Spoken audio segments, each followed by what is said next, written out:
Bom, pessoal, hoje a gente vai começar anatomia e fisiologia. A parte 1 hoje a gente vai falar de cabeça e pescoço, tá? E aí, gente, não tem jeito não, tá? Olhar, decorar, saber, ver. Eu boto bastante figura, né? Não tem jeito pra gente poder gravar bastante aí os processos anatômicos, tá? Vamos lá. Anatomia do crânio, né? Ossos do crânio. Os ossos do crânio... Desculpa. Os ossos do crânio, eles são divididos em ossos do crânio e ossos da face, tá? Então ele diz o seguinte, que o neurocrânio, né, os ossos da cabeça, o neurocrânio, ele é dividido nessa caixa protetora aqui, que é a protetora do cérebro. Imagine, né? Como eu digo, tudo que tem no nosso corpo tem um mecanismo de proteção. A pele é um deles e esse coco duro que a gente tem aqui é justamente para proteger, né, as estruturas internas, que são o encéfalo todo, né? Então isso aqui não está aqui por um acaso, né? Então os ossos do crânio, e a gente vai ver quais são, né? É uma caixa protetora do cérebro e o esqueleto facial. Então a gente divide, né, aqui em dois. Opa! A gente vai estudar esses ossos aqui e a gente vai estudar esses ossos aqui, as suas suturas e por aí vai. Bom, aqui a gente tem, né, a gente já falou, né, que o neurocrânio, ele é o invólucro do cérebro. A parte superior, eles costumam chamar de calota craniana, ou também chamada de cúpula, ou crânio, ou calvária, tá? Então, se perguntarem quais são os ossos que formam a calota craniana, então a gente vai ver aqui que é esses ossinhos daqui para cá, mas a gente vai ver cada um deles, tá? Então, o neurocrânio, que é essa parte toda que envolve aqui, né? Ele é protetor, né? Para o cérebro e as meninges cefálicas, partes proximais dos nervos cranianos e vasos sanguíneos, né? Então ele possui, como falando, uma abóboda, né? Que é a calota craniana, né? E aí a gente tem os ossos, né? Formada pelos ossos frontal, occipital e parietais. Aqui é temporal. Parietais, que é do outro lado, tá? Tem um lado do outro. A gente vai ver mais vezes disso aí. A base do crânio forma o assoalho da cavidade craniana e pode ser dividido em 3 fossas ou andares, que a gente vai ver também mais adiante. Então, a base do crânio é composta pelo etmóide, parte do occipital e temporal. O esqueleto consiste em ossos que circundam a boca, o nariz e as órbitas. Então, isso, né, toda a parte da cabeça, como a gente falou, tem a parte da face e a parte da neurocrânio. Então, aqui a gente está vendo, ó, occipital, temporal, parietal, esfenoide, que é esse pequenininho aqui, frontal, tá? Então, aqui os da face, mandíbula, zigomático, maxilar e nasal, e o pequenininho aqui que é o lacrimal. Alguns impares, tá? Então vamos ver quais são os pares. Então aqui, deixa eu ver se tem mais adiante. Ah, tá.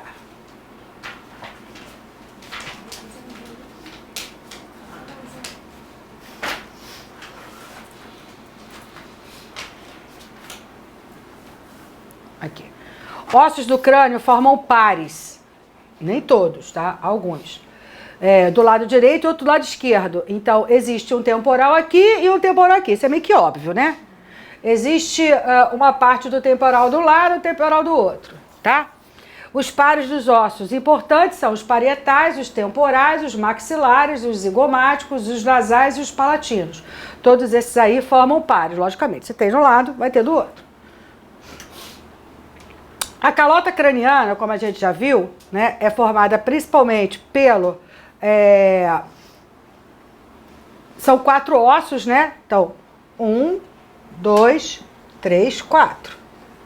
Occipito, frontal. E qual é esse daqui? Isso. Parietal esquerdo. Esquerdo. Não, esse é direito. Ah, esse é esquerdo. Qualquer coisa, gente. Mulher ou desgraça com direito e esquerdo.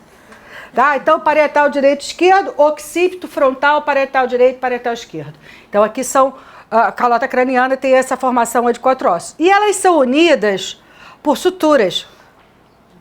Tá? E essas suturas têm nome. Tá? Então, a sutura coronal ou bregmática, que é essa aqui, ó. Entre os ossos, o frontal e os parietais. Aí existe aqui a união da sutura coronal, tá? Com a sutura sagital, que é essa daqui, é o bregma. Tá? Então tem aqui essa união entre sutura coronal e sutura sagital. A sutura coronal é aquela que fica aderindo o osso frontal junto com os parietais, direito e esquerdo. Então, o meiozinho dela é o bregma. A gente vai ver mais adiante. A sutura sagital é entre 2 parietais, né? Então, aqui a sutura sagital, beleza, outra sutura. A sutura lambidoide, que é entre os parietais e occipital, que é essa daqui. Tá? E a sutura escamosa, que é entre o parietal e o temporal, que não dá para ver, que é mais lá embaixo. Tá? Então, basicamente, aqui são as suturas. Lembrando que lambda aqui é bregma, que é a união, né? A junção, onde tem a sutura coronal, né? E a sutura sagital. E a sagital também faz um triângulozinho aqui com a lambidoide, tá? E aqui é a lambda. Então, bregma e lambda. Já caiu isso no concurso, tá? É isso aí. Eles perguntam qual é a localização, aonde que se fazia a divisão aqui, em que sutura ela estava, tá? É chato, mas é verdade. E aqui, alguns pontos antropométricos importantes, pontos de referência óssea. Então vamos lá. Bregma, ponto de união das estruturas sagital e coronal, certo? Cadê ele? Cadê ela? Tá aqui, ó. Bregma. Lambda, ponto de união das estruturas sagital, aqui atrás, e lambidoide. O vértice é a parte mais alta do crânio. Uma vez uma questão da polícia perguntou qual era o ponto mais alto do crânio. Vértice. Tá? Gônio, ângulo da mandíbula, aqui, ó.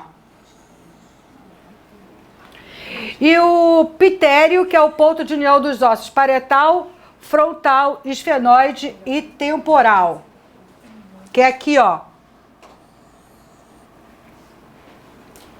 Glabela. Só lembrando que isso aqui caiu no concurso também, tá? A localização, o osso da glabela era localizado em que parte do corpo? Glabela é isso aqui, ó. Esse aqui, essa parte aqui, ó. Tá? Na parte frontal, isso.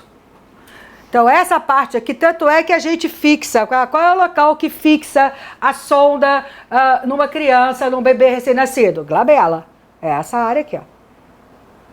Tá? É como se fosse entre uma sobrancelha e outra, tá? E é em cima do narizinho. Essa parte aqui chama-se glabela. Ok? Vamos lá. Continuando. Oba! Então, eu botei uma coisinha que eu achei interessante, né? No recém-nascido, o ponto de união entre as suturas coronal e sagital forma bregma, a gente já sabe. Né? Da mesma maneira, o ponto de união entre a sutura sagital e lambidoide forma lambda. A gente já viu isso. Esses pontos de união ficam abertos para facilitar o nascimento da criança. Então, você só fecha a lambda e a bregma na fase já depois de algum tempo. Eles depois é a fontanela, lembra? Então, essa abertura aí é a abertura, essa bregma e lambda, eles vão fechar só depois de um tempo. E ele coloca aqui mais ou menos 2 anos de idade, tá? Esses pontos de união ficam abertos para facilitar o nascimento da criança durante o parto e permanecerão abertos até mais ou menos 2 anos de idade, para que o cérebro possa crescer dentro da caixa craniana. E quando aí o cérebro se cresce totalmente, ele fecha, as estruturas fecham, tá? Ossos do crânio. Então aí, o frontal a gente já viu, aqui os esqueletos da face e aqui os esqueletos do crânio. Então a gente já viu todos eles, né? O frontal, que é o osso pneumático ímpar, né? Então ele é um só, não tem mais outro, ele é ímpar. Constitui o limite anterior de calota craniana e o assoalho do andar superior da base do crânio. O parietal é um osso par, tem de um lado e do outro. Então o parietal tem aqui e o parietal tem aqui. Esse é temporal, o parietal lá em cima. Parietal aqui, ó. Eu pensei que isso era o temporal, não? O parietal dela em cima, lá na parte de cima. É porque quando ele vai até uma... É porque ele fica vendo do outro lado. O occipital, esse ossinho que fica aqui, ó. Embaixo aqui. Esse ossinho aqui, ó, que fica aqui embaixo. Essa entradinha aqui é pelo osso parietal. Aqui não, perdão, occipital. O esfenoide é um osso ímpar, que se encontra no andar médio da base do crânio. Também não dá até aqui, mas não... O temporal, que é o situado entre o occipital e o esfenoide. E o etimoide, que é esse ossinho aqui, ó. E aqui é o esfenoide. Aqui, já mostrando o esqueleto da face, o osso nasal, o zigomático, né, o maxilar, o vômer, que é esse ossinho daqui, ó. A mandíbula. Aqui tem uns foramezinhos na mandíbula. Gente, isso aí não tem jeito, tem que estudar mesmo, tá? Eu não sei porque que isso foi parar lá, mas essa aqui são as fossas cranianas. No coisa de vocês não tá... Deixa eu ver. Tá aqui, fossas cranianas. Tá? Uhum. Mas não tá errado não, né? Deixa eu ver aqui. Do jeito que tá ali. Tá ok. É porque aqui veio parar uma aqui, deve ter sido na hora de fazer. Bom, as fossas, né? Só para... Se houver esse tipo de abordagem... Né? Então, a fossa anterior, ela é basicamente na parte frontal do cérebro. A fossa média é na parte central do encéfalo. E a fossa posterior é mais ligada à área occipital. Então, só para caso... Por que eu resolvi colocar isso? Porque vai que eles pedem qual é o osso ou a limitação anatômica que está na fossa posterior, anterior, ou fossa média, para vocês saberem mais ou menos onde se localiza. Ok? Bom, o esqueleto da face, a gente já viu, né? Ossos nasais, o vômer, que faz essa... Tem gente que quebra o vômer, tá? Um soco no nariz. A lâmina de Étimo, a mandíbula... Né, a concha nasal inferior, maxila, os ossos nasais, zigomático, lacrimal, palatino. É isso aí, gente, não tem como... Pega na internet, tá? Sem os nomes, cola, imprime e vai decorando aquilo, porque para saber onde se localiza, né?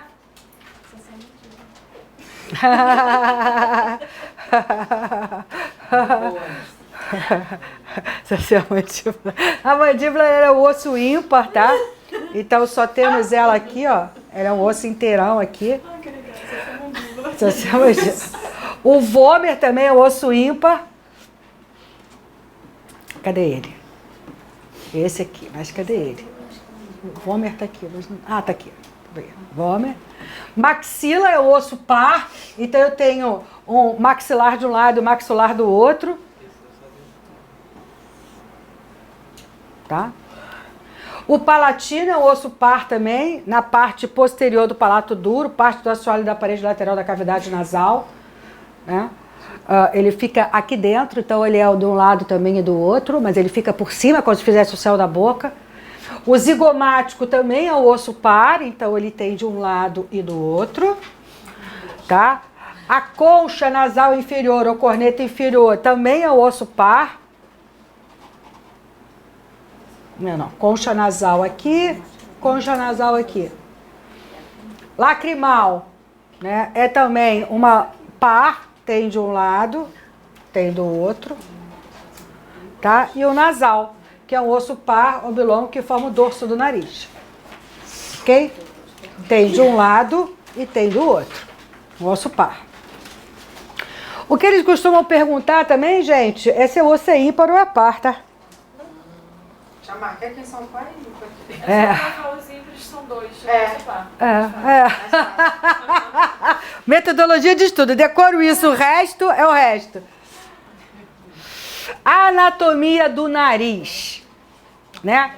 O nariz é uma estrutura que está aqui no meio da face e permite que você sinta odores e respire. Então essa é a fisiologia, né? A parte importante do nariz, né? Então ele também é feito de ossos e cartilagens e possui aberturas chamadas narinas. Então isso aqui é chamado de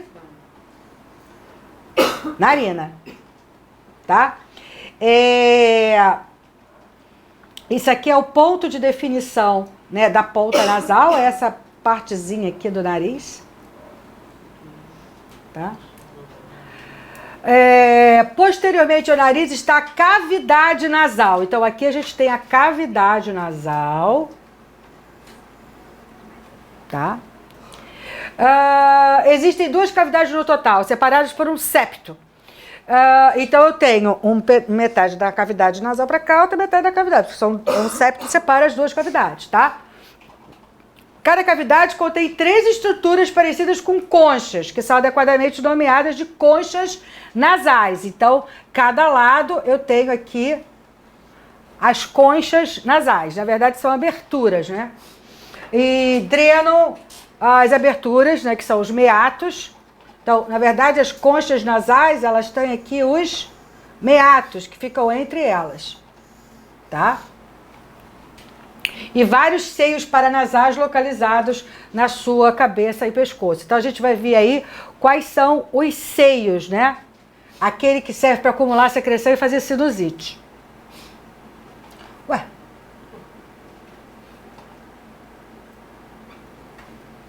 Tem mais coisa do... Não, isso tem.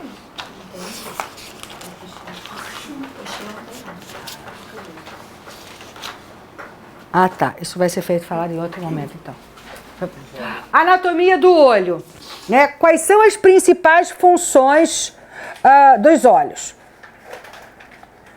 A principal função do olho é visão, nutrição e proteção. Logicamente, ele serve para receber a imagem, e aí você tem aqui a imagem refletida de cabeça para baixo, porém, quando ela é percebida pelo nervo óptico e ela chega no cérebro, ela chega de novo nessa posição aqui, tá? Então, você tem aí a capacidade, né, de enxergar, tá, através da percepção dos olhos, né, que convertem impulsos elétricos, são enviados ao cérebro.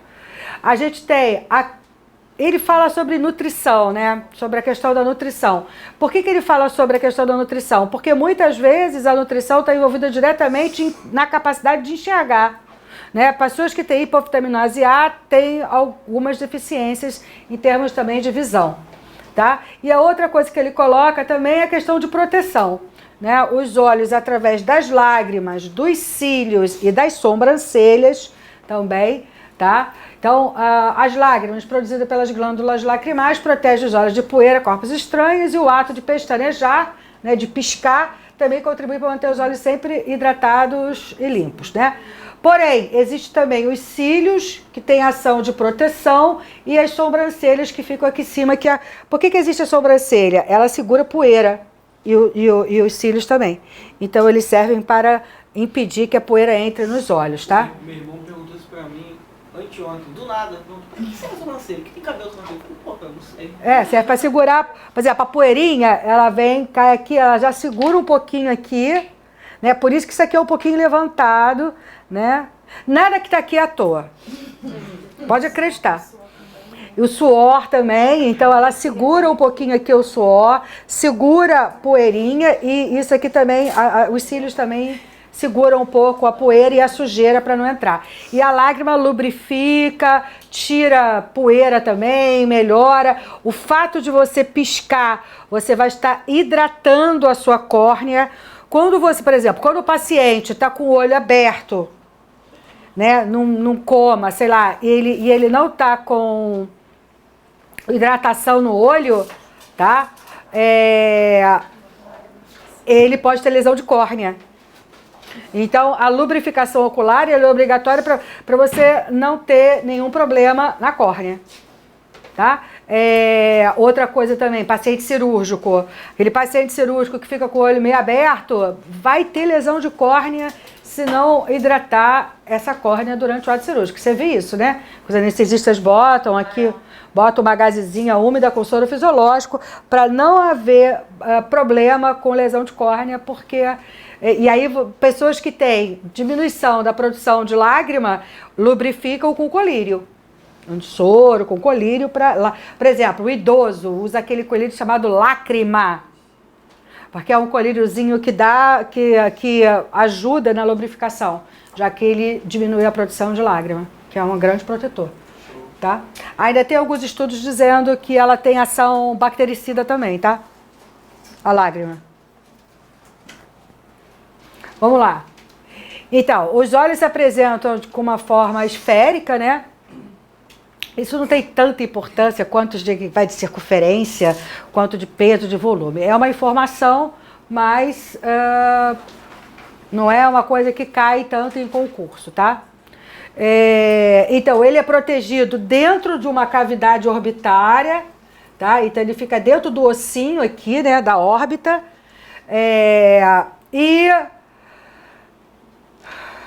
E pelas pálpebras, né? Assim eles ficam protegidos de lesões e as pálpebras impedem a entrada de sujeira, tá? A sobrancelha também dificulta a passagem de suor para os olhos, como ela bem colocou aqui, ok? Então, a sobrancelha e os cílios também ajudam na proteção do olho, ok? Vamos lá. Histologicamente, os olhos são formados... Isso aqui não tem não, tá? Porque na hora que eu vou produzindo o slide, eu gosto de botar algumas coisas que façam com que vocês entendam melhor. Por isso que isso aqui eu boto tudo em PDF, para vocês poderem ter em casa isso aí também, essa informação, tá? É uma informação que eu vou acumulando, botando mais coisas aqui.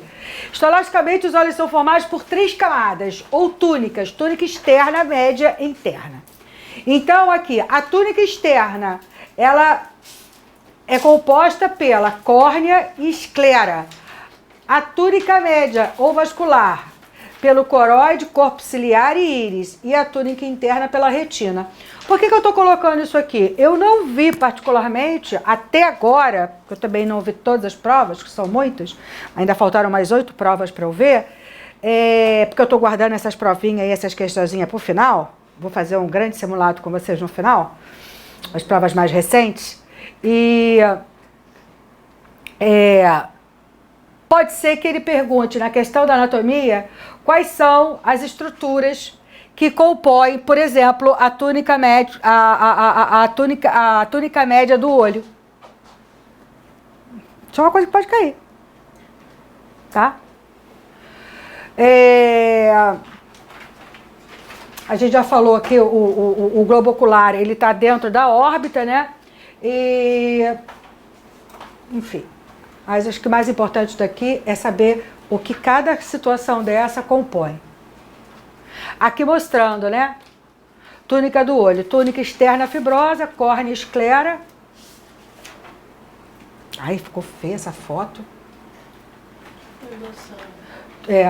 Coroide, corpo ciliar, vascular, 2. Não dá pra ver.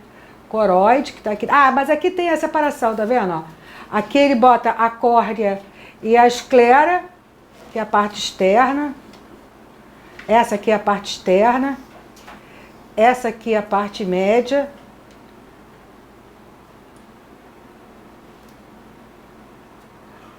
E a retina aqui, ó, que é a parte interna. Então, na verdade, ela vem de fora para dentro. Externa, média e interna. Vamos lá. Quer a... Não. Não, isso vai estar no slide para vocês, tá? Então, a esclera... Então, vamos ver aqui. Aquela aqui, ó. A esclera é a partezinha bem externa, né? É uma membrana fibrosa que protege o globo ocular, sendo vulgarmente chamada de branco dos olhos. Ok? É recoberta por uma membrana mucosa, delgada e transparente, denominada conjuntiva. Então aqui, ó, esta é a parte branca do olho, né, que é a esclera, e a conjuntiva é a membranazinha que recobre aí a esclera. A córnea é a parte transparente do olho, tá? Então é essa aqui, ó. A córnea, constituída por uma fina e resistente membrana, tem como função a transmissão de luz, refração e proteção do sistema óptico. Então a gente está aqui vendo aonde ela se localiza e qual é a função dela. É importante saber? É, porque o audital é anatomia e fisiologia, então ele quer saber aonde se localiza e qual a função. Tá certo? Coroide é uma membrana rica em vasos sanguíneos responsável pela nutrição do globo ocular. Então, essa aqui, ó. Essa membranazinha fininha, pretinha aqui, ó. Coroide. Corpo ciliar tem como função secretar o humor aquoso e qual tem a musculatura lisa responsável pela acomodação do cristalino. Aqui não vê, mas a gente tem outro slide. Íris é um disco diversamente colorido. Olha onde está a íris. É esse aqui da cor, o olho, né? Íris. E envolve a pupila, a porção central que contrai a entrada da luz. Então, quando você coloca a luz, a íris se fecha ou se dilata. Então, aqui, ó, a contração, né, da íris de acordo com a quantidade de luz que você coloca. A retina é a parte mais interna. Então, essa parte aqui, a retina, ó, é aqui que se forma a imagem. Tá? É a parte mais interna e importante do olho. A retina possui milhões de fotorreceptores que enviam sinais pelo nervo óptico. Aqui a gente tem o nervo óptico, ó. Nervo óptico. Então, a imagem se forma aqui na retina e vai ser transmitida para o nervo óptico. Até o cérebro, onde são processados para criar uma imagem. Cristalino ou lente é um disco transparente localizado atrás da íris. Então, aqui, ó, o cristalino. Quando você tem catarata, o que fica opaco? O cristalino. Então, a catarata nada mais é, cirurgia de catarata, do que você tirar esse cristalino que opacificou e botar uma lente.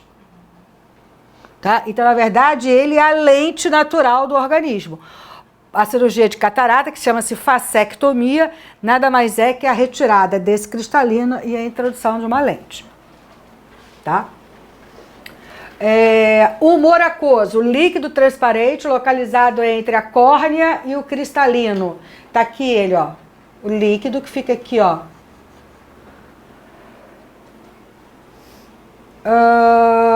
E tem a função de nutrir essas estruturas e regular a pressão interna do olho.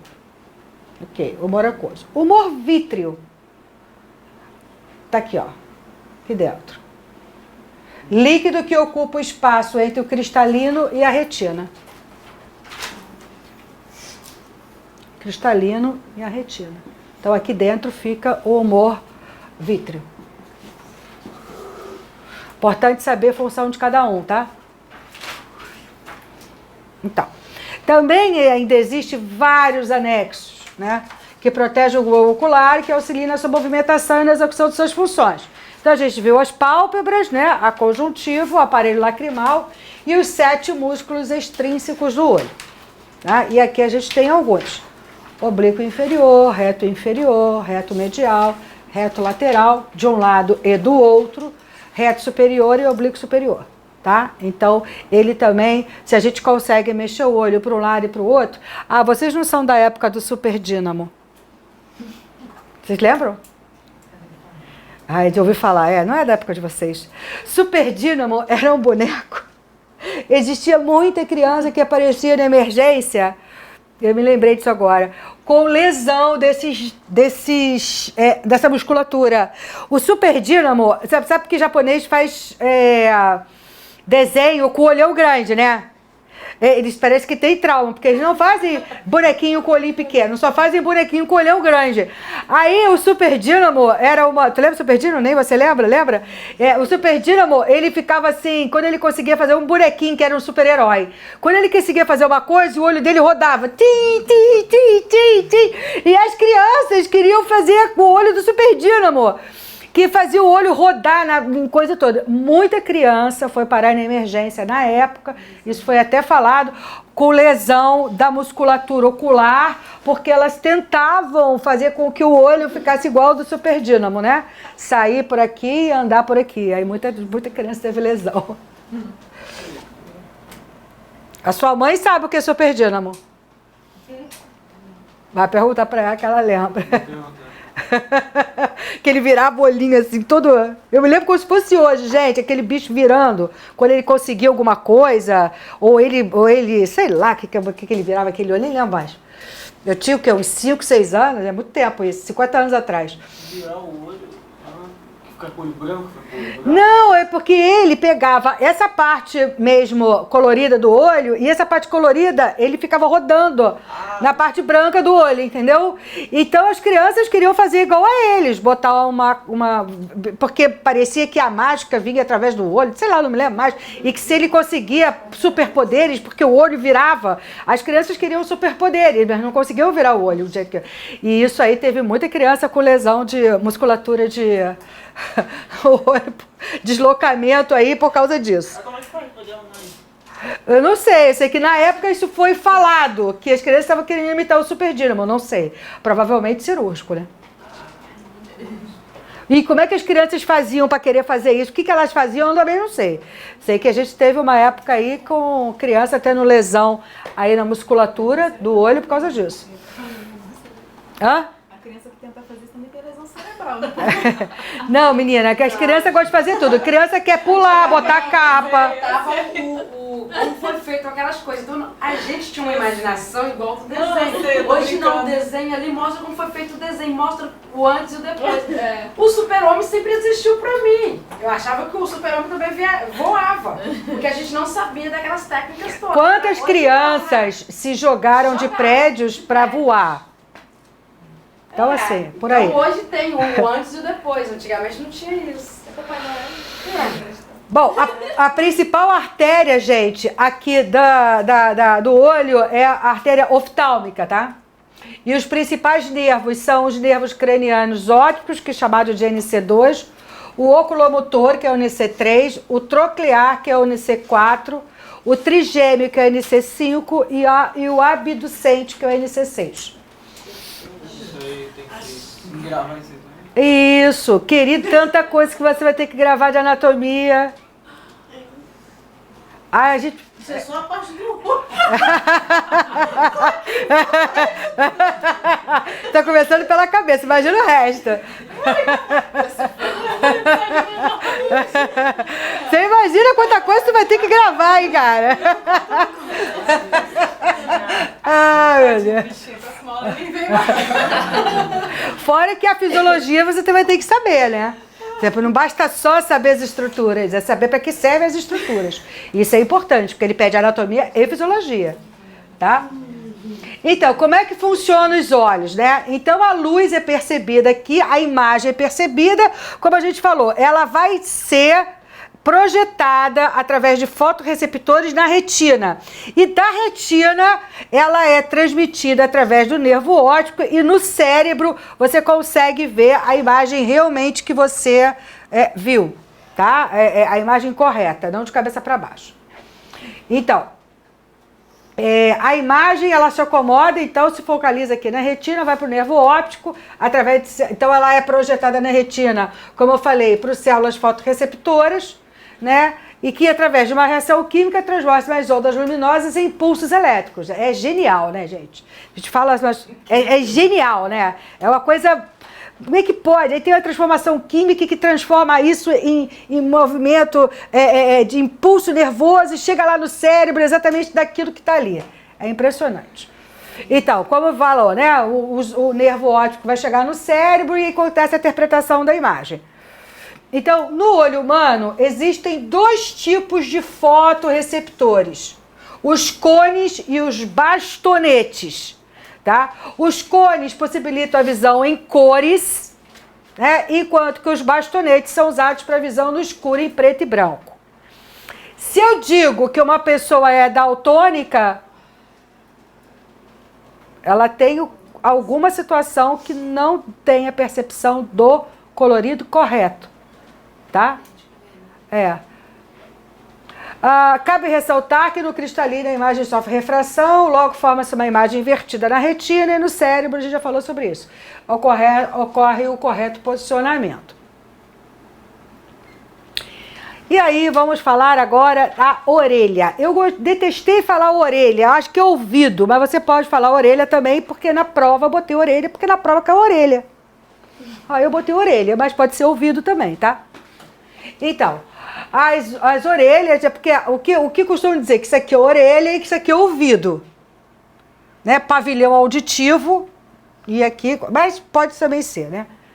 Então, a orelha, né? É encontrada em cada um dos lados da cabeça, um do lado do outro, né? Então a gente tem uma abertura aqui e tem o canal auditivo. Então aqui é importante entender, tá? O que tem no ouvido externo ou na orelha externa, na ouvido e na orelha média e na interna. Então a gente tem que saber exatamente quais são as estruturas que separam cada uma desses compartimentos do ouvido, tá? E qual é a função de cada uma delas, né? Então, aqui ele coloca que são 3 regiões principais, a gente já ouviu, e qual é a função do ouvido externo? Receber o som, por isso que ele tem aqui o pavilhão auditivo. Tá? Orelha média, qual é a função? Transmite o som para a orelha interna através da membrana timpânica e 3 ossículos, bigorna, martelo e estribo. Então, a gente tem aqui a bigorna, o martelo e o estribo. Então, você recebe o som que é captado pelo pavilhão auditivo, passa pelo meato acústico, bate na membrana timpânica, que vai reagir aqui com o martelo, bigorna e estribo, no ouvido médio. Tá? Todos eles dentro da onde? Da cavidade timpânica. No ouvido interno, vai transformar o som em impulsos nervosos através da cóclea. Qual é a função da cóclea? Transformar o som nervoso, transformar o som em impulsos nervosos. E manter o equilíbrio através dos canais semioculares. E os canais semioculares também são chamados de labirinto, tá? Eu achei interessante trazer isso para cá, porque às vezes pode falar labirinto ou canais semicirculares. Então, os canais semicirculares também são chamados de labirinto. Volta aqui. Tá? Então, eu posso chamar canais semicirculares ou labirinto. Vai o que eu... Ah! Tá feio isso?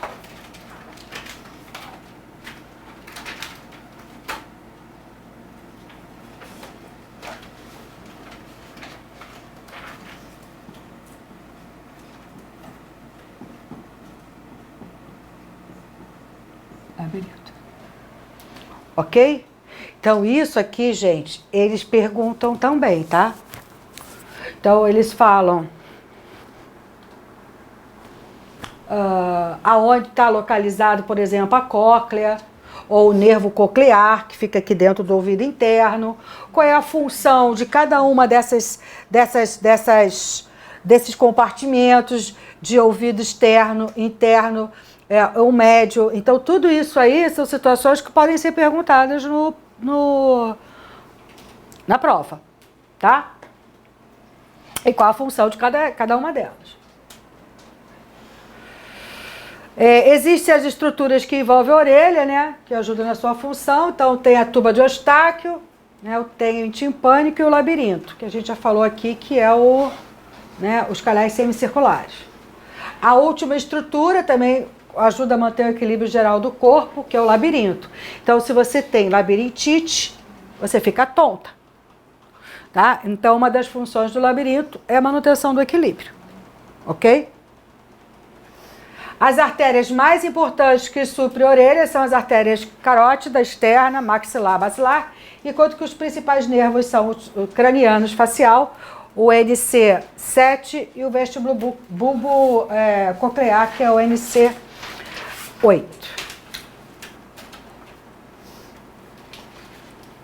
Anatomia da boca. Oi? Isso é só a cabeça. Então, anatomia da boca. Ela é uma estrutura, né? A gente pode também chamar de cavidade oral. Então, ela tem lábio superior, lábio inferior, arcada dentária inferior, arcada dentária superior, língua, né? Véu palatino, que é toda essa parte, a úvula, e aqui que começa já a faringe. Mas vamos ver, né? Ela consiste, né? Dente, lábio, cavidade oral própria, enfim. Então, tem dente, língua, teto da boca, que a gente costuma chamar de palato duro mole, úvula e tonsilhas. O que são as tonsilhas? Não botei aí, eu vi que eu não tinha colocado aí. O que eu fiz? Eu acrescentei em casa e deixei aqui. Não está na apostila, mas vai estar aqui. Então, a gente tem tonsilhas. Mas aí eu quis botar mais...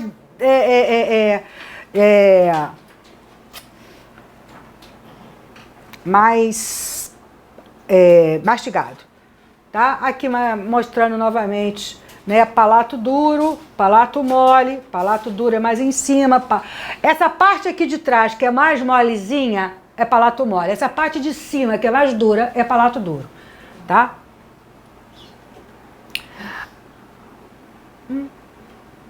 Aqui. Aqui ele fala que tem duas adenoides, né? Que são situadas através das cavidades nasais.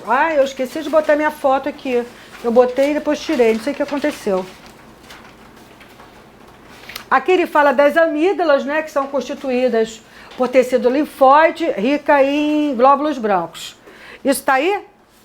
Acho que não. Então foi coisa nova que eu coloquei e vai estar no slide para vocês, tá? Por que eu gostei de colocar isso aqui? Porque as amígdalas, amígdalas palatinas, amígdalas, tonsilhas palatinas, são as amígdalas palatinas. Então aqui, as amígdalas, né, palatinas são duas pequenas estruturas arredondadas localizadas no lado da garganta. Então as amígdalas são chamadas de tonsilhas palatinas, são essas que ficam localizadas aqui. As amígdalas linguais são chamadas de tonsilas linguais, então elas ficam no final da língua. Deixa eu ver se eu botei a foto. Ela fica aqui, ó. Tá? Aqui fica as tonsilhas palatinas. Tonsilhas palatinas. Aqui fica as tonsinas linguais, tonsilas. Né? A amígdala lingual situa-se na base da língua, no V lingual, então ela fica aqui, ó. Tem a função também imunológica. E as adenoides, que são tonsilhas faríngeas, tá?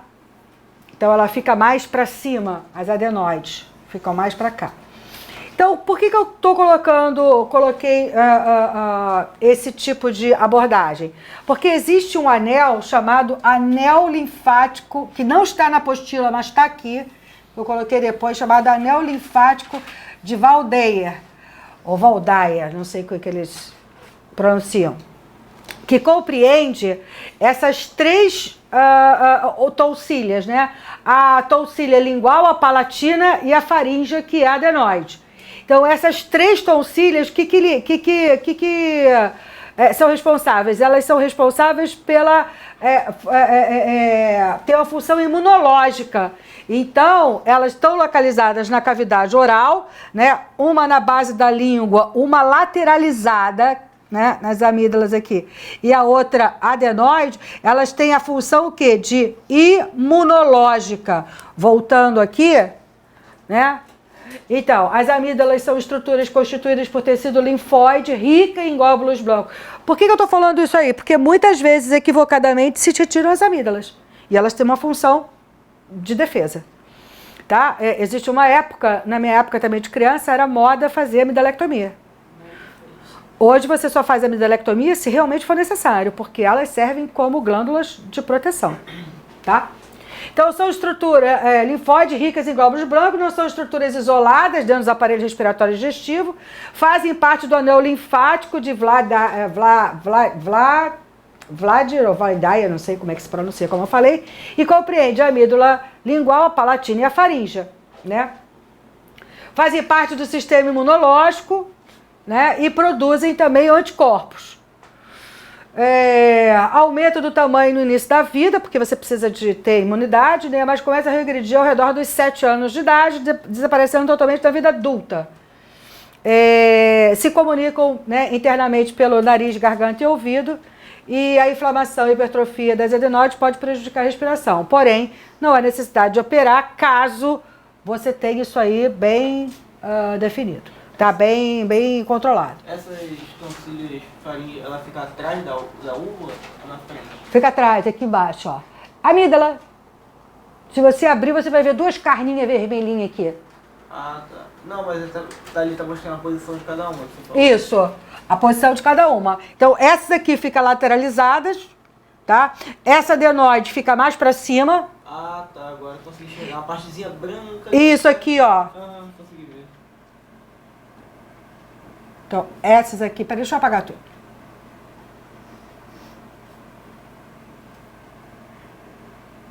Ó, essas aqui são as faríngeas, também chamadas adenoides, são as tonsilhas faríngeas, tá? São essas aqui, ó. Tonsilhas faríngea. Ele pode colocar na prova tonsilha faríngea que é adenoide. É a mesma coisa. Ele pode colocar tonsilhas palatinas, que são as amígdalas. Então, ele pode colocar tonsilha palatina, que são as amígdalas. Ou ele pode colocar tonsilas linguais, que são as amígdalas linguais, que são essas aqui.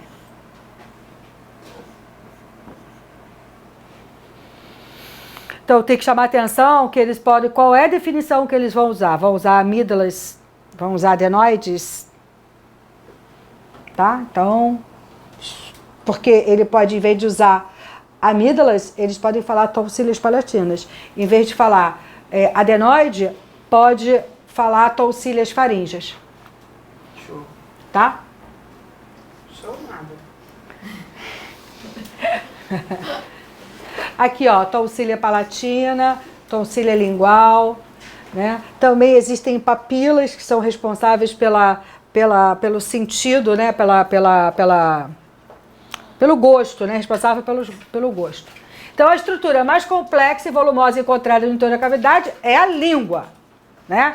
Ela toma parte de quase todas as funções da boca, desde a mastigação, mistura de alimento e deglutição, né? Então, tem 2 músculos aí que permitem que ela se mova, né? Tanto para a direção da boca, conforme, né, o necessário da utilização aí, a sucção, enfim, o que seja. As principais artérias que suprem a cavidade oral são a descendente, a facial, a lingual e a maxilar. Já os nervos são os nervos cranianos, maxilar, o mandibular, o vago, o hipoglosso e o facial.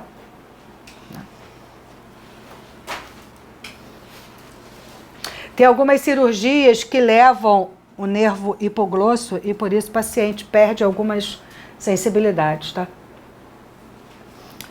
A cavidade oral também em adulto, né? Lógico que criança mais maiorzinha, de 1 ano e pouco, já começa a dentição, né? Então, a gente tem 32 dentes organizados em 2 arcadas. Uma vez perguntou quantos dentes tinham, tá? Numa prova. Qual era a quantidade de dentes permanentes que o ser humano tem? Até porque o técnico de necrópsia é para você contar os dentes e muitas coisas são avaliadas pelo dente, né? Então, a cavidade oral do ser humano adulto contém 32 dentes organizados em 2 arcadas, uma contendo 16 dentes. Seu papel é puramente de mastigação e digestão mecânica dos alimentos. E aí existem 4 tipos de dentes: incisivos, caníveos, premolares e os molares. Então, tem os incisivos centrais, tem o incisivo lateral, tem o canino, tem os premolares e os molares. E aqui na parte superior e na parte inferior. O dente, né, ele anatomicamente, né, ele é uma coroa, né, composta de material resistente calcificado. Então ele tem aqui o esmalte, tem uma dentina, né, uma polpa no seu interior também. Aqui por fora a gente tem a gengiva e ele é encravado num osso. Essa parte que fica externa é chamada de coroa, então essa parte aqui é a externa. E essa parte interna é chamada de raiz.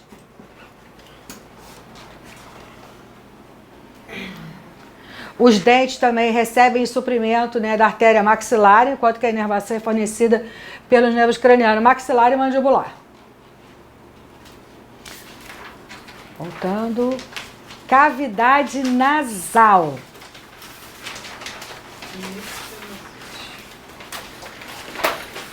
A cavidade nasal são 2 cavidades paralelas que se estendem nas narinas até a faringe. E estão separadas uma da outra por uma parede cartilaginosa, né? O seu interior são dobras chamadas de concha, a gente já viu isso. Então aqui a gente tem a cavidade nasal, que é a boca, né? A cavidade nasal. Então aqui a gente tem separadas por uma cartilagem, então a gente tem a mesma coisa de um lado e do outro, né? Então aqui, após a cavidade nasal, a gente tem a nasofaringe, tem a faringe, né? Naso, oro, por aí vai. Mas vamos ver, tem, acho que eu... não. Aqui tem os cornetos, o meato, que é aqui, tem as conchas, que são aqui, enfim. Conchas, meatos, tudo isso faz parte da cavidade nasal. E a gente tem os seios paranasais também, né? Então esses seios, eles são túneis, na verdade são cavidades que tem, né, na face, só serve para dar sinusite. Na verdade não é só isso não, tá, gente? Eles são, tem outra função aí. Então os seios paranasais são cavidades ou túneis pequenos, eles são denominados paranasais porque estão localizados em torno ou próximo do nariz. Então, todos eles aqui, ó, em torno ou próximo do nariz, porque são chamados seios paranasais, tá? A cavidade nasal se abre para uma rede de seio. Então, a gente tem os seios maxilares, então aqui, que fica em cima do osso maxilar, né? Seio frontal, localizado na parte da fronte, em frente ao osso frontal. Os esfenoidais estão localizados aqui mais próximo, né, do olho também. O etimoidal, né, compostos por muitos seios similares, né, uma peneira formando ossos finos e mucosas, estão localizados no nariz entre o olho. Etimoidais. Então esses aqui são os etimoidais, são vários pequenininhos aqui. Frontal, etimoidal, maxilar e lateralizado aqui o esfenoidal. São os seios paranasais. Essas cavidades, normalmente, elas são preenchidas de ar. Quando existe acúmulo de secreção, essa secreção ela pode vir a formar um meio de cultura e se contaminar e você acaba tendo a sinusite, né? Então, quando você tem um resfriado ou sinusite, a cavidade óssea pode ser preenchida de muco e pus, muitas vezes ficando obstruída e causando alguns sintomas. Então, a cavidade nasal e os seios paranasais têm várias funções. Quais são? Aí vem a parte da fisiologia. Ajuda a filtrar o ar que respiramos, então elas não estão aí à toa. Então, elas ajudam a limpar esse ar que a gente bota para dentro. Aquece e umidifica o ar que vai chegar até os pulmões, então não chega o ar frio nos pulmões, então essas cavidades também são responsáveis pelo aquecimento. Da ressonância à voz, se a gente consegue falar e dar uma entonação, uma ressonância, é graças também a essas cavidades, né? Principalmente a cavidade, né? Nasal. Aliviar o peso do crânio, porque na verdade ele acaba sendo uma situação de flutuação, né? de enchimento de ar, e fornecer estrutura óssea para o rosto e para os olhos, isso é óbvio, tá? Então, a cavidade nasal e os centros paranasais são revestidos por uma camada de muco denominada mucosa, né? Então, essa mucosa, ela é revestida de vários tipos de células. Então, isso aqui eu coloquei mais como um adendo, tá? Então, tem células epiteliais escamosas, tem células glandulares, tem células nervosas, que são responsáveis pelo olfato, tem células que combatem infecção, que são parte do sistema imunológico, a gente viu aí as tonsilhas, né? Células do sistema vascular, células de suporte, né? Células cartilaginosas. Então, são vários tipos de células aí na cavidade nasal, nos seres pares nasais. E o couro cabeludo? O couro cabeludo também tem camadas. E aqui, se a gente for tirar um pedacinho aqui, ó, e for separar, olha as camadas. Então, a gente tem aqui a pele, abaixo da pele o tecido conjuntivo denso, abaixo do tecido conjuntivo denso, camada poneurótica, tá? Tecido conjuntivo frouxo e pericrânio, tá? Então, tudo isso aí, e aqui a parte, e aqui mostrando, seccionando, né?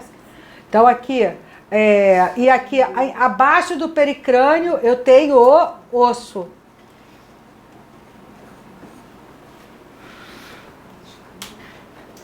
Esses são as camadas que eu tenho também do couro cabeludo, tá?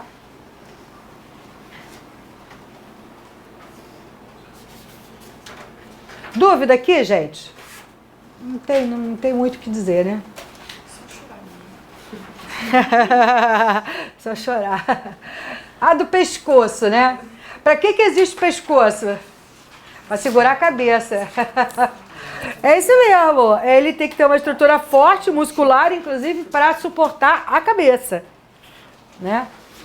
Que é móvel também, né? E gira em várias direções. Então, o pescoço ele é dividido em triângulo, cada um contendo um músculo específico.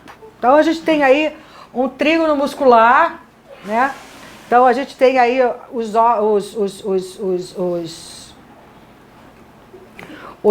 músculos, né, que sustentam aí a cabeça. O ponto de ancoragem, botei vermelho, tá? Do pescoço é o osso ióide, que se situa no nível do pomo do Adão, aqui, ó. Olha o osso ióide aqui, ó.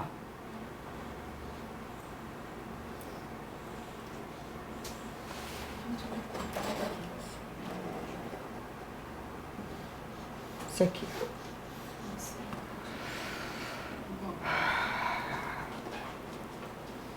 Maçã do Adão, né, ou proeminência laríngea nos homens. A maioria dos músculos... Por que eu coloquei que ele é o ponto de ancoragem? Porque uma vez caiu o concurso para a função do osso ióide.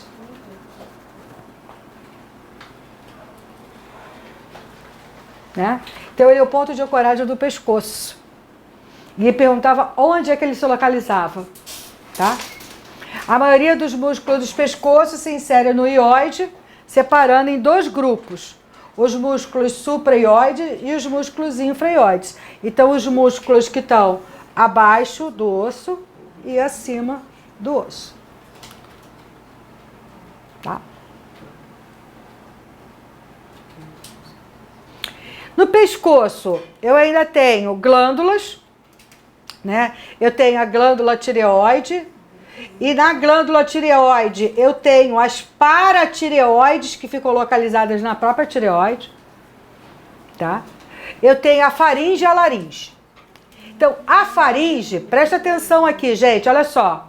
A faringe, eu tenho a primeira parte, que é a nasofaringe, a segunda parte aqui da faringe, que é a orofaringe, tá? E eu tenho a hipofaringe, que é abaixo da orofaringe. Para que serve a faringe? Eu tenho ali uma passagem, ali é músculo também, né?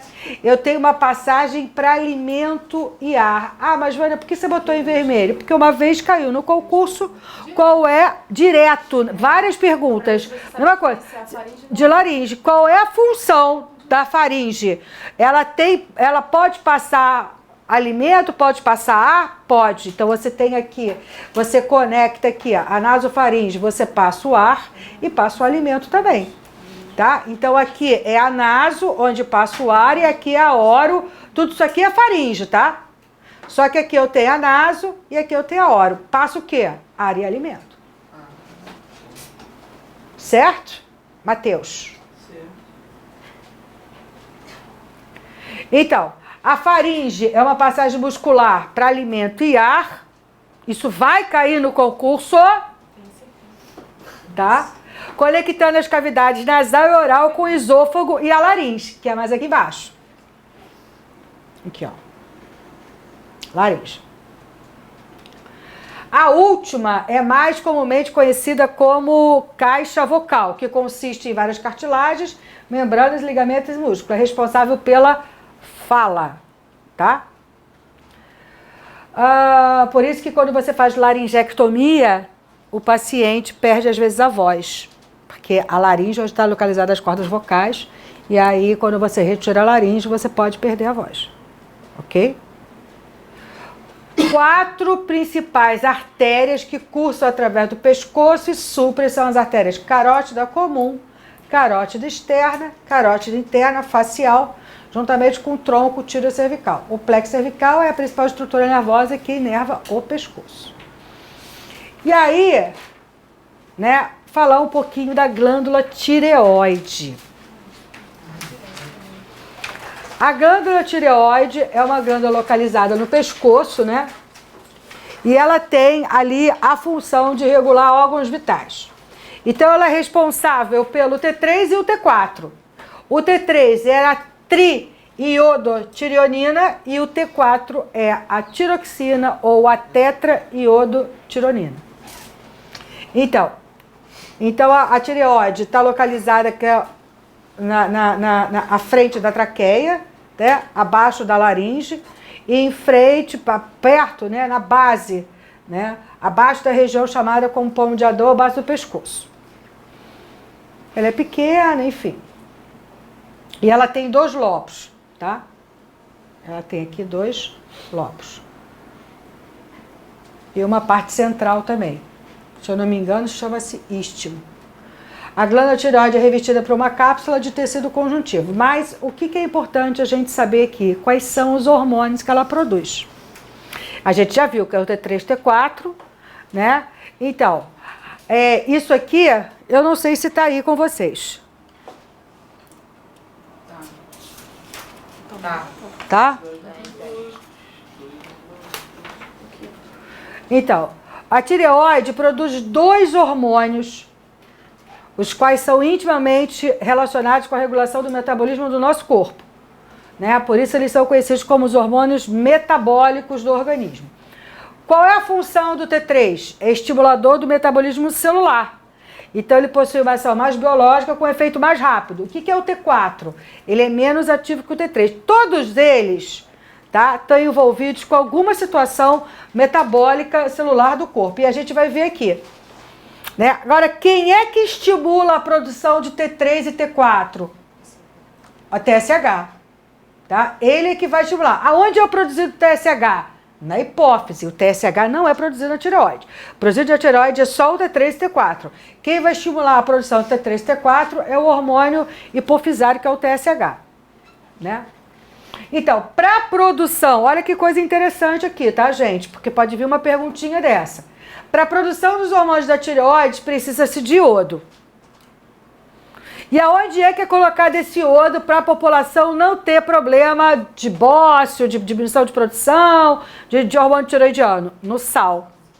Então, o sal, né, hoje se coloca o iodo no sal, né, através da alimentação. Por esse motivo, o iodo passou a ser adicionado no sal de cozinha, pois era uma forma mais econômica de toda a população ter acesso a esse elemento. Então, o iodo hoje é acrescentado no sal para a gente poder ter e para que a gente pudesse produzir os hormônios da tireoide e não tivesse nenhum problema na produção deles, tá? Uma coisa do flúor na pasta de dente, né? Exatamente.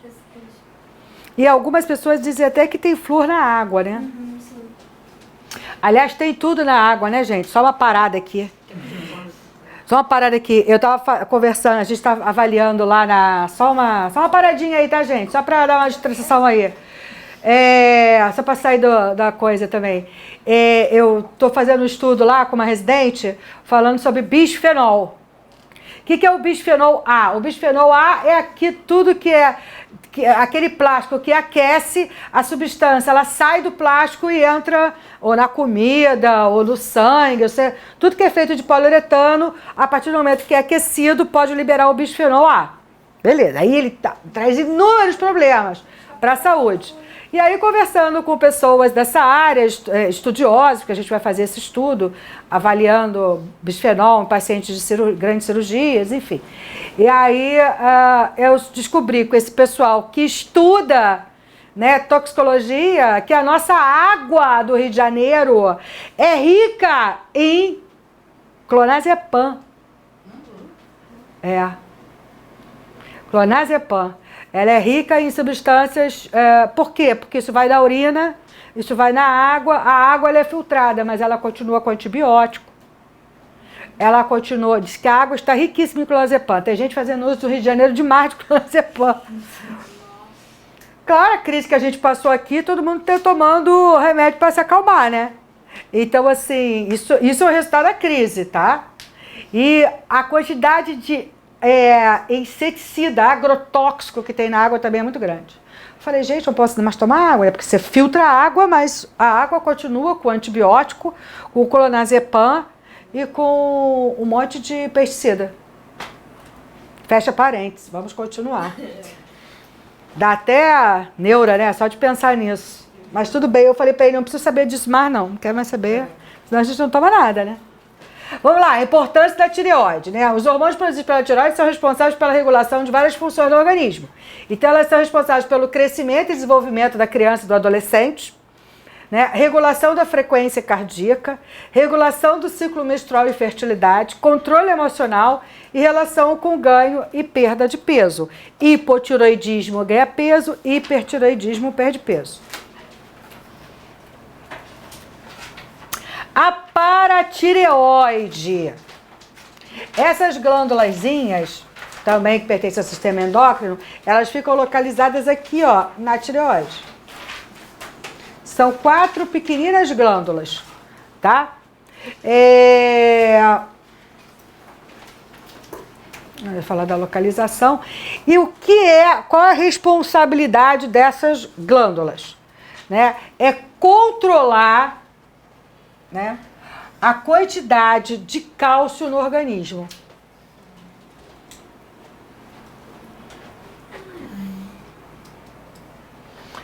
Então, só que ela não faz só isso não, né? O paratormônio, que é liberado pelas glândulas paratireoides, tem como função manter os níveis de cálcio necessário para o bom funcionamento do organismo.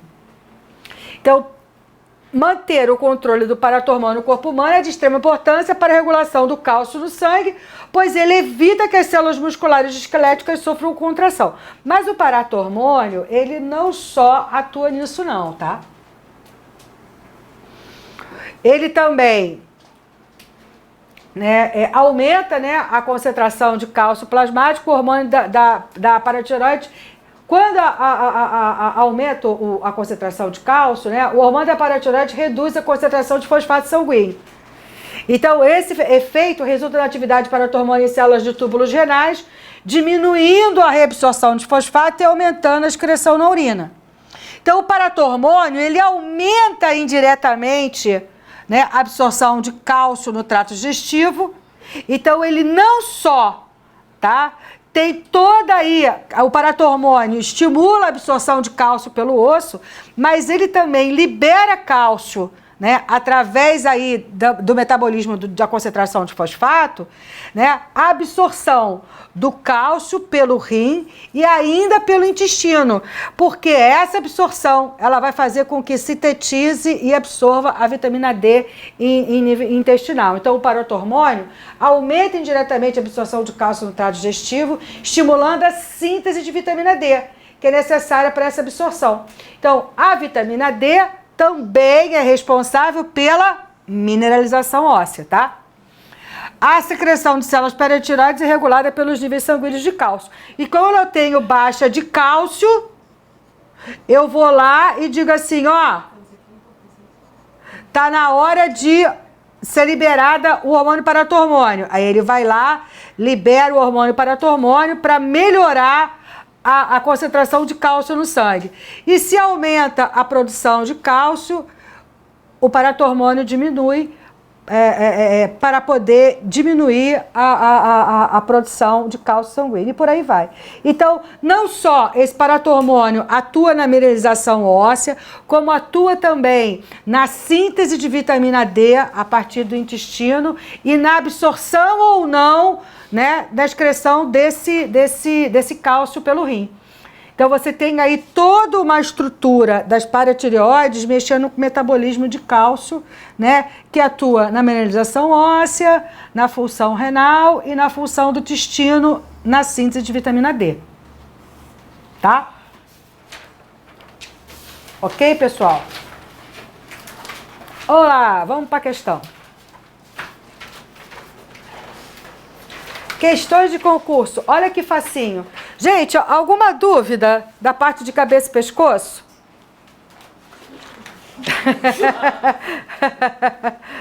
Dúvida, Matheus? Não, assim, diretamente não, né? Mas na hora de fazer as questões, com certeza não vou lembrar os conceitos. Vai ter que refazer, vai ter que chegar em casa, rever, olhar. E aí tem que botar o nomezinho mesmo, cara. É imprimir os... Essa ideia foi muito boa mesmo, de imprimir, escrever o nome. E escrever os nomezinhos, sabe? Tira os nomes, coloca e vai em casa estudando. Porque só assim vai gravar. Se não for assim, não vai gravar não, tá? Não adianta você ficar olhando a foto. Você tem que saber localizar. Tem até uns livrinhos. Eu vi isso num sebo. Achei muito interessante. É uma anatomia humana para você pintar.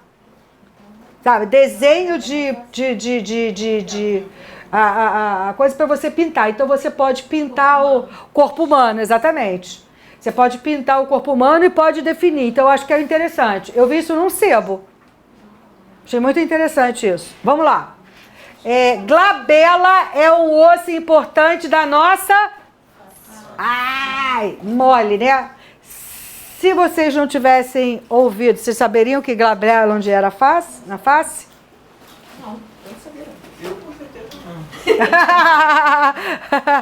Porque assim, na enfermagem, a gente fala muito fixar o tubo na glabela, a gente até descreve isso, né? Principalmente para criança, que você fixa mais acima. Então isso é uma coisa mais comumente empregada. Face. Olha aí, Polícia do Rio de Janeiro, técnico de necrópsia. As glândulas tireoide e paratireoides estão relacionadas com o controle do metabolismo energético e de cálcio. Acabamos de ver isso. A respeito da localização dessas estruturas e suas relações anatômicas, é correto afirmar que a tireoide está aderida à superfície posterior da traqueia? Anterior. Errado. As paratireoides estão aderidas à superfície anterior da laringe? Não. Onde ela estava? Lembra? Em frente da traqueia. Lembra que eu mostrei a foto?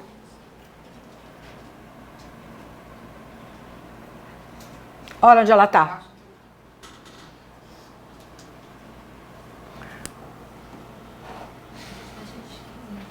Olha onde ela está. A laringe está aqui, ó. Mas a traqueia, ela está em frente aonde? A traqueia. A laringe está superior à tireoide.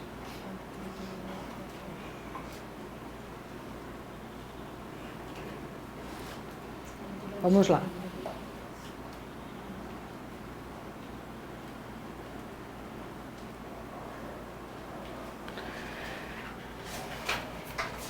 As paratireoides estão aderidas... Ah, não, as paratireoides. As paratireoides estão aderidas à superfície anterior da laringe? Não. As paratireoides estão aderidas aonde? Na tireoide. A tireoide envolve a superfície anterior da traqueia, expandindo-se em 2 lobos em torno deste tubo? Parece que sim. Vamos ver a D. As paratireoides envolvem a superfície anterior da tireoide, recobrindo-a? Não. Errado. As paratireoides estão aderidas à superfície anterior da traqueia, acima da tireoide? Não, estão na tireoide. Então, a resposta é letra C. Ok, letra C. Viu? Foi a última prova de técnico de necrópsia. Ah! O mediastino é uma região do tórax onde se localizam importantes órgãos. E eu não falei disso aí, não. Não, ainda não. Botei errado. Vamos voltar. Cartilagem, não. Cartilagem, a gente falou sobre tecido cartilaginoso, sim. Falamos sobre cartilagem. Cartilagens são tecidos que desempenham funções esqueléticas e protetoras, além de serem precursoras da maior parte do esqueleto ósseo. A respeito das cartilagens hialinas, as mais abundantes, é correto afirmar que tem ampla irrigação sanguínea. A cartilagem tem irrigação? Não, a gente viu isso. Isso é tecido cartilaginoso. Tem ampla irrigação sanguínea e grande poder de regeneração? Não. Constitui os anéis que mantêm a abertura da traqueia e dos brônquios? Da traqueia, sim, dos brônquios, não. Constituem discos intervertebrais? Sim. São pobres em fibras colágenas? Não. Pouco resistentes? Não. Possuem escasso material intercelular? Não. Então a resposta é letra C. Espero que seja. E não. Está errado. Esse gabarito está errado. Você não tem cartilagem em brônquios, tem? Porque senão os brônquios vão ficar rígidos. Eles vão ficar rígidos. Como é que vai se dilatar os, né? Traqueia sim, brônquios não. É letra C, tá? Pode ser que o gabarito esteja errado. Mas é letra C, não é letra B, não. Aqui, ó. Na região do pescoço, conserta aí, depois eu vejo isso. Vou conferir, mas está errado. Na região do pescoço e do tórax, situam-se diversos órgãos como representados de modo simplificado no esquema. Então, o número 1 representa a laringe, o número 2 representa o esôfago, o número 2 é o que, gente? Traqueia. O número 3 representa o bronquíolo. Não, brônquio. Bronquíolo é mais, a gente vai falar sobre o sistema respiratório. O número 4 representa a pleura. Não, que isso aqui é vértebra. O número 5 representa a costela. Não, diafragma. Aliás, a gente vai ver aqui na parte posterior. Vou até repetir isso aqui. Eu coloquei isso aqui porque a resposta é a laringe. Tá? Então, a gente tem aqui, ó, A1 é a laringe. Então, a resposta é letra A. E aqui em cima é o quê, hein? Cavidade nasal, onde a gente tem a concha, o meato, e aqui em cima a gente tem o quê? A faringe. Nasofaringe, orofaringe e hipofaringe. Ok? Aqui, ó. Ah, é. Acho que acabou, gente. Acabou. Dúvidas?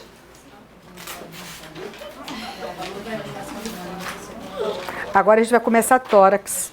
Se eu tivesse feito, eu até já... Um case para meio-dia. É, para terminar, não. A gente vai falar de novo aqui de faringe, laringe, de novo. E aí, semana que vem, a gente já termina esse daqui, provavelmente começa outra, tá?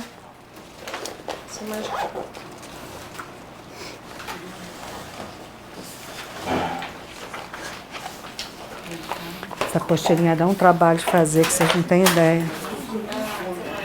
Eu olho 30 milhões de coisas para saber se não está faltando nada. E mesmo assim, na hora que eu vou fazer o slide, eu ainda complemento com coisa. Galera, tchau aí.